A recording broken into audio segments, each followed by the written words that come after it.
പുളിശ്ശേരി, കൂട്ടുകറി, ഉപ്പേരി, അച്ചാറ്, പായസം, പുളിയനങ്ങ് ആടിയിട്ടതാ.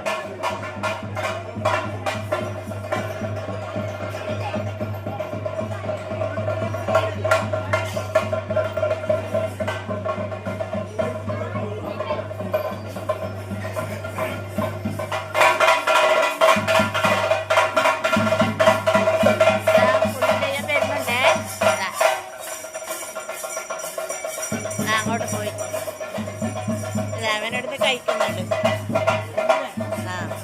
പായസം ഉണ്ടോ അവന് കുടിക്കാൻ? എന്താ പായസം, പുളിശ്ശേരി എല്ലാം ഉണ്ട്. കഴിച്ചുകൊണ്ടേ ഇരിക്കുന്നു.